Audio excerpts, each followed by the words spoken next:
These I would not guys are even. these guys are sucking Zion off so much. It's insane. Yeah. John Moran over Blake Griffin? Like, what is this, dude? Are you serious? Yeah. Literally, Yeah, dude. Honestly, like, this is kind of trash. It makes me question. I commented it too. Like how does this guy have a job? Like, if people on Twitter can know the NBA better than you, like, what are you getting paid millions for? Like, if freaking LeBron is GOAT 23 on Twitter has a better opinion than you, then you need to do some soul searching, dude.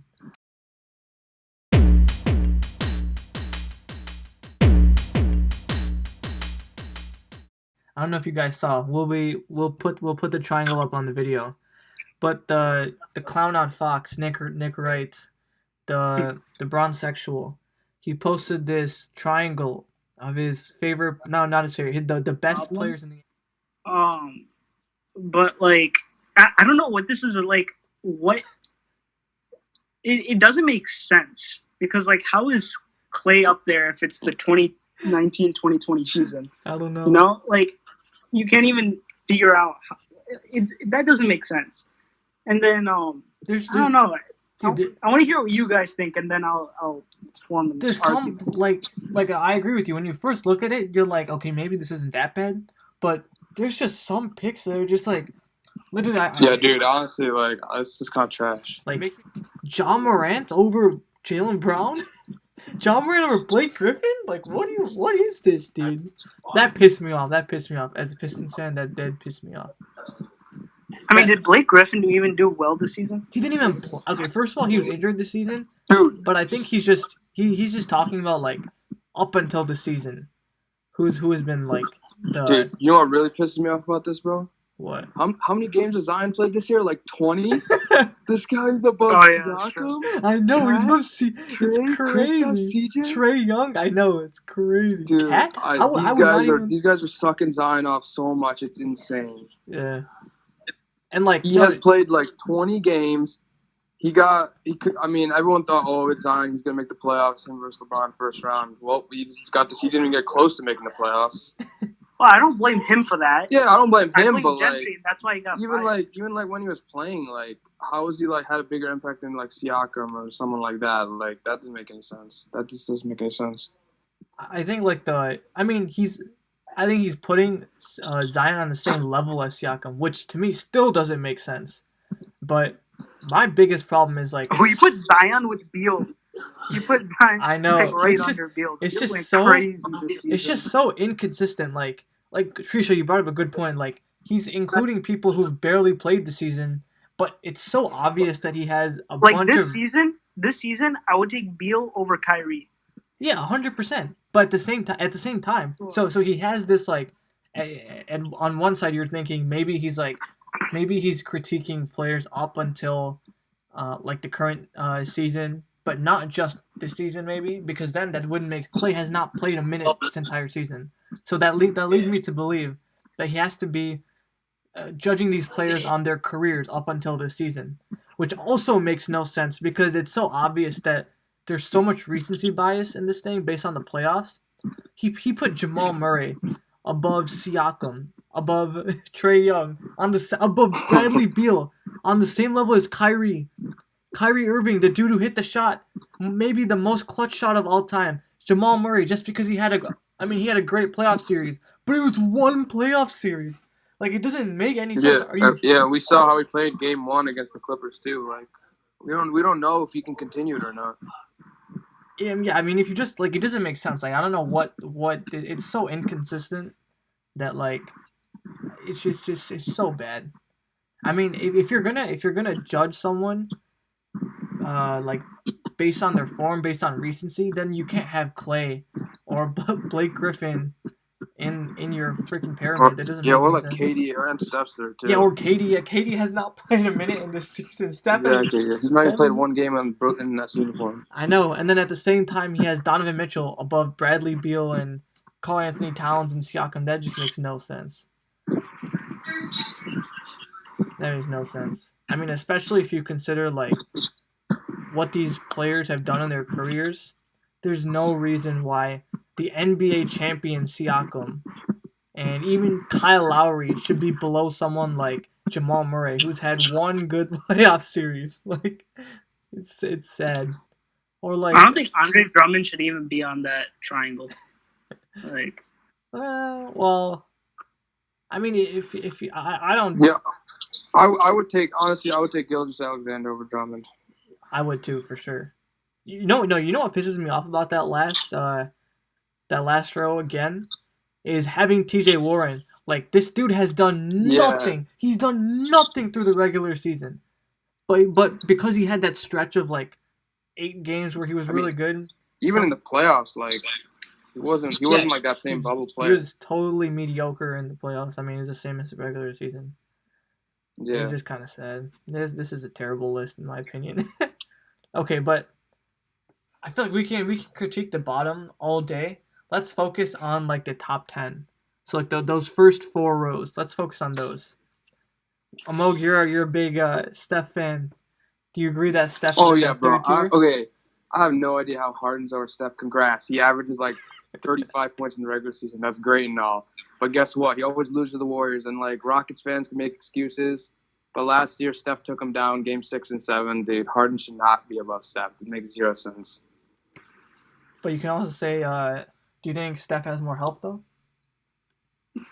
Yeah, okay. I mean, you could say Steph definitely has better talent than Harden. But last year, I remember game 6, KD goes down.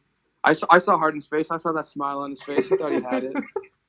we all saw that smile, and then Steph just shut him up in game 6, and then game 5, and then took him out game 6. Do you agree with the rest? No, I mean I think Kawhi should be over. Honestly, I think Kawhi should be over Giannis too. I think Kawhi's second best player in the league. Yeah. Are you serious? Yeah. I think okay, Chris, you're not gonna like what I say. You can't just take regular season into this. Damn, Shusha, do you agree with that? See, the problem I have with this this picture is like I don't know what it's projecting. Like, Yeah. like I don't know. Like I can't say Yeah. Clay is up there because who knows like how he is, and then it doesn't make sense. Let's assume it's like right now. So that means like let's not include let's not include KD from this list because like he's been out the entire season. But we can include Steph. He played some games at least. Don't include Clay. Like who in there is in your top 10, or like not top 10, like the first 4 rows? Would you change anything about that?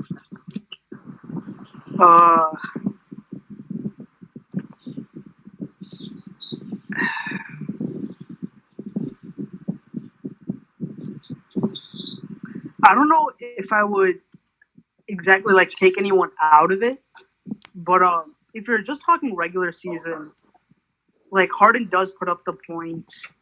Same with Giannis. So I wouldn't really change those two. My argument with Kawhi is that like they rest him far more than they do with Giannis and Harden. So when he goes and plays, he will have like better numbers compared to them because you won't see a really bad game of Kawhi. So that's why I don't really agree with how high he is. Yeah.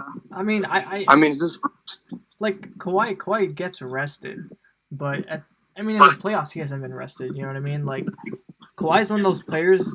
He's like the prototypical clutch player. He definitely. If you're including playoffs, then a lot of people in like the 5th and 6th row should be in here. Yeah, I know, but like let's just focus on top because like we could critique the bottom all day. Like there's so many things wrong with it, but for me, like I don't see how if we just ignore KD because he didn't play this season.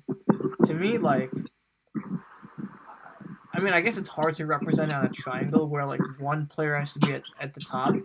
But if I had to choose one player at the top, I would put Kawhi Leonard. Like I would put Kawhi at the. If I had to, like, if you force me to choose who's the best player in the NBA, I'll say Kawhi Leonard. And like, you can make the argument that he gets arrested. Sure, but I think a lot of players get arrested. Maybe not as much as Kawhi. But like in the past, you've seen LeBron get rested. He takes a lot of days off. His buddy Paul George. Yeah, but that's not the list. That's not. Are we critiquing these guys based on only regular season performance? No, but that's what I'm saying. Kawhi is elevated. He. I mean, I saw the stats yesterday. His points per game went up 6 points. His field goal percentage went up 5%. His assists went up. His rebounds went up in the playoffs. So Kawhi is like a classic clutch player. I mean, in the playoffs, he totally elevates his game. Whereas someone like Harden, and like I guess you could say that maybe people exaggerate how bad he quote unquote chokes, but he definitely his play definitely goes down in the playoffs compared to regular season. Like I don't think it's just Harden too. I think it's the entire Rockets team, honestly. yeah, but like as the leader, like okay, so when the Clippers were struggling, right? Like when the Clippers were struggling against the Mavericks at the end of the games in games 4 and 5 and 6, Doc Rivers, who I can go on about for a long time, but his one move is to just say Kawhi, go out there and score the ball, dominate the game, and Kawhi can literally go out there. He's unstoppable in the mid range. So he goes out there and he bullies people. He shoots over them, fades away. Sometimes he gets by them, but he's so efficient. I think he was literally 5 for 5 in like the last 5 minutes in game 5, I think, when they were down, and like that to me, like that shows me like that type of player to me is better than someone like Harden, who even if his team is struggling, to me Harden has to be the one to take the lead and do well, and to take the ball into his hands and say like, I am going to lead my team to victory. And that's why I respect what Jimmy Butler has done a lot. And why also Giannis has really disappointed me in the playoffs.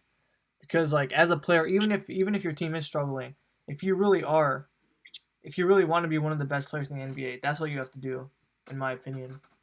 And like I know people, I'm only going to say this once, Samog. People say Steph is not clutch, but Steph Curry has definitely done this before. He definitely does this a lot. Like when his team is down, Yeah, that's what I like to hear. He definitely like I know you brought up OKC. He's done it against. We all remember that big game against the Thunder in the regular season. He did it in even in the NBA Finals. Like those games were actually closer than, even though they swept the Cavs, those games were actually a lot closer than people might think. Yeah. And Steph last year against Houston. Yeah. Against Houston, yeah. The Trailblazers against Dame in the conference finals. That to me, that's what separates the really great players from the players who are good in the regular season, but kind of not as good as in the playoffs. Because in the regular season, the way the NBA is set up, and I don't know if I necessarily like it, but compared to soccer, like if you watch soccer, there is no really regular season, but the quote unquote regular season of soccer, people that gets a lot more, people put a lot more value on that. Like, and if you win, there's no such thing as winning the regular season in the NBA. If you finish with the top record, like I mean, you saw the Bucks finish with the top record, but that doesn't mean jack shit now that they're gonna get swept or now that they're gonna get eliminated by the Heat. So nobody values the NBA clearly doesn't respect the regular season. So you can't expect teams to always put out the same effort in the regular season as they do in the playoffs. Like Jimmy Butler in the regular season is not going to go to Eric Spoelstra and say, I'm going to exert all my energy and lock up Giannis one-on-one in the regular season. Like he just doesn't, there's no point in doing that. If you you risk injury, you risk like tiring yourself out, and there's just like no point. I mean, you win one regular season game, you get a higher seed, like so what? But in the playoffs, it's a totally different ball game, and that's why. Especially this bubble format, home court doesn't matter, and that's why like Giannis to me is like getting shut down a lot more. I mean, people are all of a sudden now they're saying like we can guard Giannis, so we just have to stop him. We have to, we can slow him down by just making it difficult for him to score at the rim, which is his only way that he can score. So to me, I would say Kawhi's at the top. I would put LeBron and Steph at 1 and 2, but really, if we don't have to do a triangle, I'd probably put Kawhi and LeBron on the same